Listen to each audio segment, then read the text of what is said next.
kesempatan kali ini saya akan membahas tentang transfusi darah.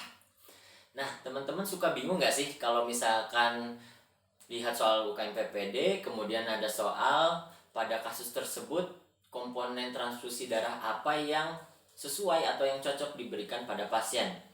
Pada kasus-kasus misalkan anemia hemolitik atau perdarahan masif atau shock hipovolemik.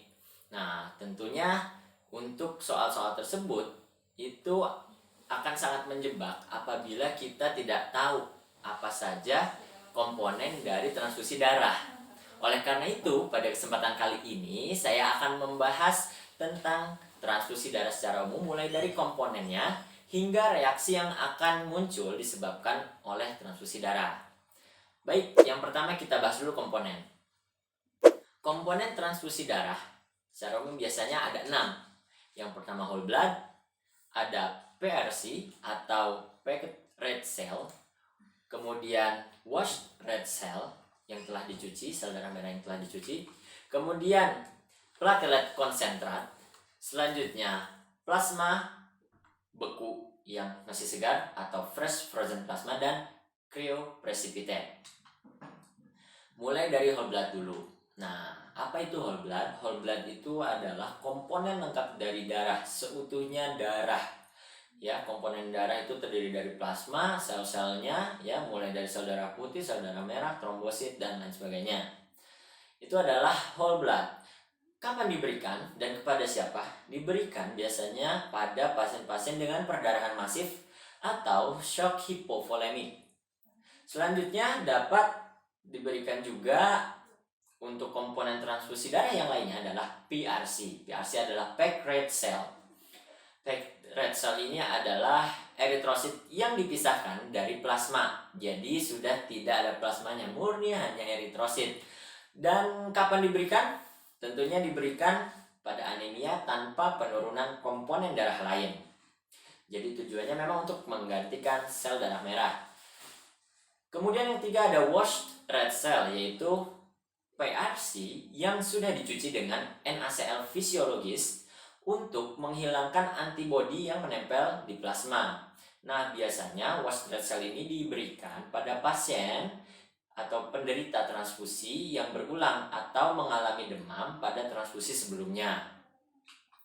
Selanjutnya, yang keempat adalah platelet konsentrat, di mana salah satu komponen darah adalah trombosit. Nah, platelet konsentrat itu adalah isinya trombosit-trombosit itu.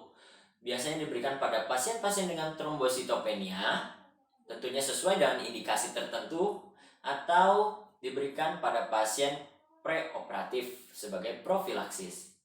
Yang kelima adalah fresh frozen plasma, di mana berisi faktor koagulasi, semua dari faktor koagulasi, tidak ada yang spesifik. Biasanya diberikan pada pasien dengan multiple coagulation factor deficiency atau pada pasien DIC. Dan yang terakhir adalah cryoprecipitate. Nah, kalau cryoprecipitate ini sudah lebih spesifik. Jadi, isinya biasanya fibrinogen, von Willebrand factor, faktor 8, faktor 13, dan fibronectin. Biasanya diberikan pada pasien hemofilia, von Willebrand disease, dan hypofibrinogenemia. Nah, itu tadi adalah komponen dalam transfusi darah. Sedangkan setelah transfusi darah, biasanya pasien itu menunjukkan gejala atau reaksi post transfusi. Seperti apa sih reaksi transfusi tersebut? Kita juga harus tahu ada 4 macam. Yang pertama adalah FNHTR, di mana FNHTR adalah febrile non-hemolytic transfusion reaction. Artinya, reaksi transfusi yang non-hemolytik tidak menyebabkan pemecahan sel darah merah, yang menyebabkan pasiennya febris. Sehingga biasanya reaksinya hanya berupa gejala demam dan menggigil. Nah, apa yang harus kita lakukan sebagai dokter umum? Stop transfusi, pastikan tidak ada gejala akut hemolytic transfusion reaction. Jadi tidak ada hemolitik, kita harus pastikan. Dan dapat kita berikan antipiretik. Yang kedua adalah reaksi transfusi berupa urtikarial transfusion reaction. Jadi untuk reaksi ini dimediasi oleh IgE dan degranulasi sel emas. Gejalanya biasanya berupa gatal dan urtikaria. Kita dapat memberikan antihistamin pada pasien ini seperti difenhidramin intravena atau per oral. Dapat diberikan bila urtikarianya luas. Nah, untuk transfusi dapat dilanjutkan kecuali bila urtikaria masih meluas. Yang ketiga, reaksi transfusi adalah anaphylactic transfusion reaction. Jadi reaksi transfusi anafilaktik yang sudah agak menuju ke berat ya gejalanya. Jadi onsetnya cepat, mengancam jiwa dan ditandai dengan shock, hipotensi, distress nafas dan angiodema. Karena menunjukkan reaksi-reaksi anafilaktik. Nah, kalau ini stop transfusi, stabilisasi untuk airway-nya, breathing-nya, dan circulation-nya tentu, dan harus langsung diberikan epinefrin dengan cepat, yaitu 1:1000, 0,3 hingga 0,5 cc intramuskular. Dan juga dapat ditambahkan vasopresor bila perlu sesuai indikasi tentunya. Dan yang terakhir adalah AHTR, yaitu Acute Hemolytic Transfusion Reaction.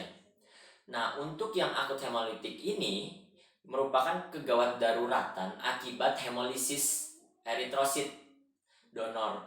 Jadi pecah-pecah sel darah merahnya oleh antibody resipient.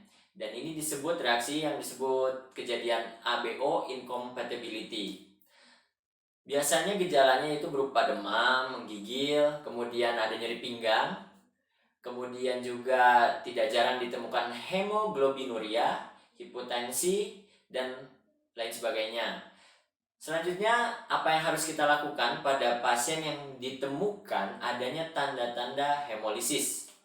Yaitu stop transfusi, stabilisasi airway, breathing dan circulation-nya.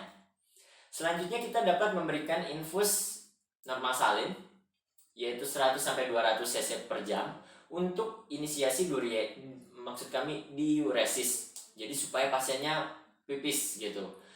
Kemudian biasanya diuresis kita harapkan lebih dari 100-200 cc per jam, dan itu juga kita berikan cairan untuk mencegah AKI atau acute kidney injury dan mencegah hipotensi.